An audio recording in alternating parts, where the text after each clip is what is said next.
Yan, dito naman po tayo mag-update sa Plaza Mexico. So silipin ulit natin yung Plaza Mexico kung ano yung pagbabago dito, no. So silip tayo ulit mga tropa kits ha. So ito yung Plaza Mexico pagkagabi. So ito yung itsura nya.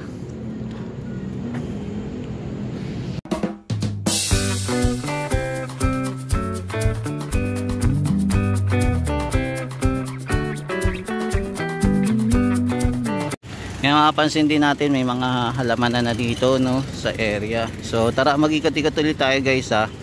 Alamin natin kung ano yung latest update dito sa lugar na to. So samahan nyo ulit si JR Doria TV para mag-update dito sa Plaza Mexico naman, Intendencia at saka po sa Maestran sa Port Santiago. So tara, let's go, simula na tayo. So nandito tayo sa rerouting sa papuntang Under Circle. Yan, so nandito tayo. Tapos ito may mga dumadaan mga sasakyan na galing po sa din po doon sa Intramuros din po na dumaan lang din po dito. Nag-ikot-ikot. So may nilagyan na pala ito ng Bermuda grass. So panibago na naman alignment dito. May nilagay na naman silang pattern. Yan. So may nilagay na naman silang pattern. Panibago ulit. So ito yung latest update, no. Yan. So ito yung kaganapan ngayon sa Plaza Mexico. So may improvement ngayon yung Plaza Mexico. Dahil meron po nilagay na panibagong pattern na naman. Yan, so makapansin natin ang laki na ng improvement dito at unti-unti na pong nabubuo itong Plaza Mexico.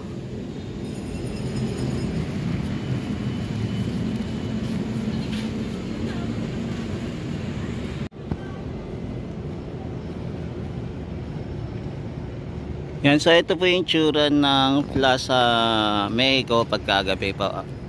Pagkagabi po. Yan, sorry.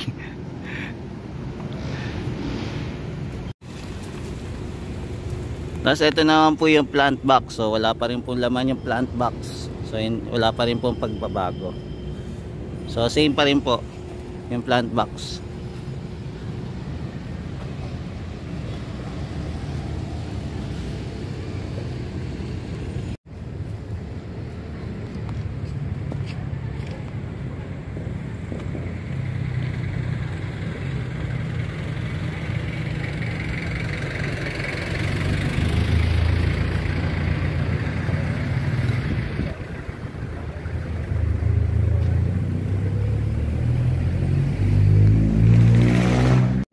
Yan, tapos ito po yung Intendencia.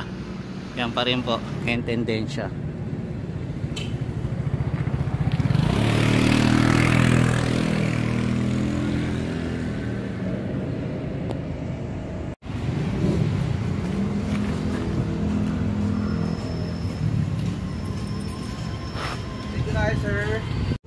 Yan, kung mapapansin natin parang pinapatag na itong lugar na to, no.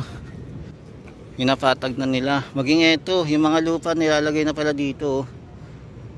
Tapos nilalagyan dito ng brick. So naglalagay na sila ng brick dito. So ito nilalagay nila. Ayan. So naglalagay na sila ng brick dito. So inaayos na nila, no. So brick ang nilalagay nila dito. Ayan. So ito ang nilalagay nila. So ito yung latest update dito sa area ng Plaza Mexico.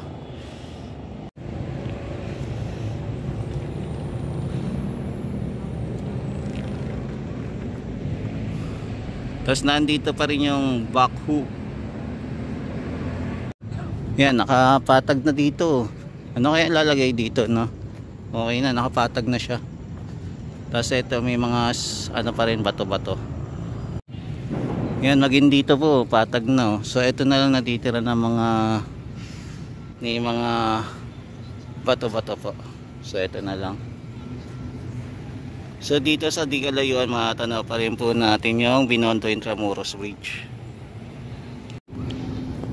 Yan, wala pong ganap ngayong araw na to, no? So wala pong mga nagtatrabaho po. So itong part ng Pasig River Esplanade mukhang okay na rin naman. Ayan. So kailangan na lang din po ng precast flooring. So abangan natin kung kailan ito sisimulan. Baka siguro magsimula na to sa January po. Yan, so ito yung latest update natin ngayong gabi. So wala pong nagtatrabaho ngayong gabi. So halos lahat naman po ng beam I-beam na ikabit na po. Ayan. So okay na para sa pile cap na nandito sa ilalim para sa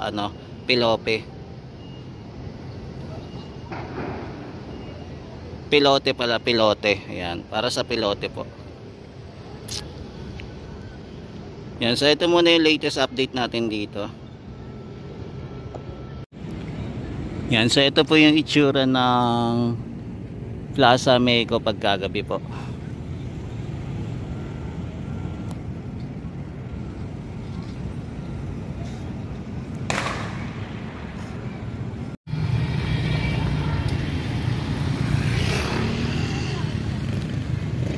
So nasa top view po ulit tayo dito sa taas ulit. So silipin lang natin, no.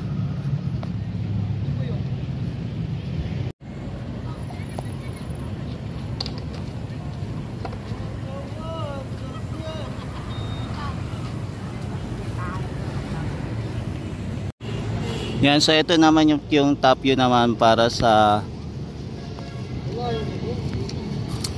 may stand sa Port Santiago po.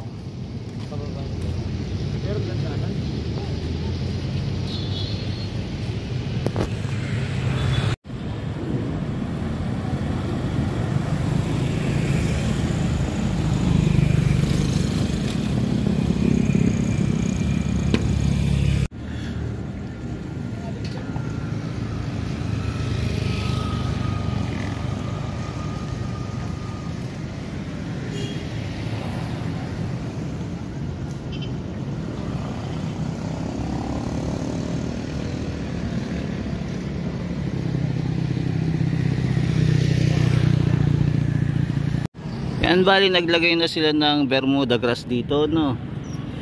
So ito din, Bermuda grass din to.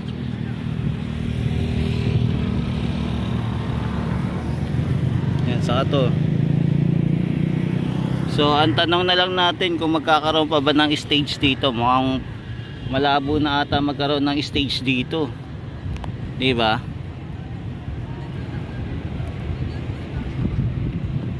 Hindi kaya sa kabila ilalagay yung stage. Kaya alamin natin, no, pag totally natapos na tong area. So ito na yung itsura nya.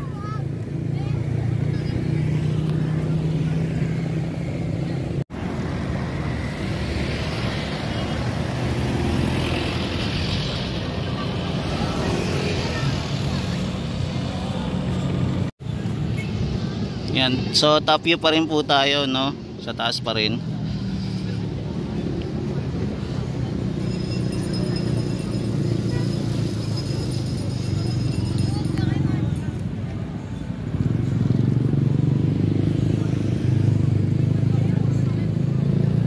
Yan, dito po sa Binondo Intramuros Bridge. Ayan, marami din po namamasyal dito sa area na to. So hindi din po nawawala yung mga namamasyal dito.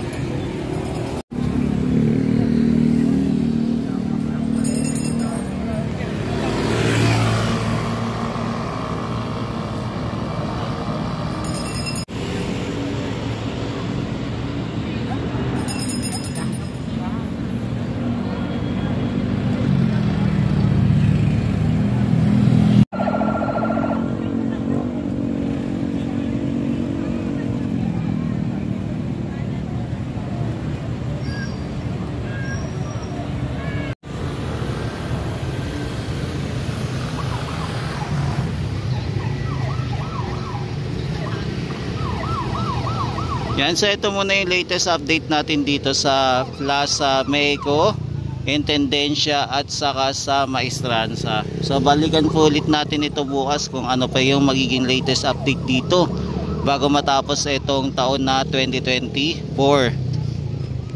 Maraming salamat po. Ito po ulit si JR Doria TV, nag-update po dito lagi gabi-gabi dito po sa Plaza Meco, Intendencia at saka po sa Maestranza, Port Santiago.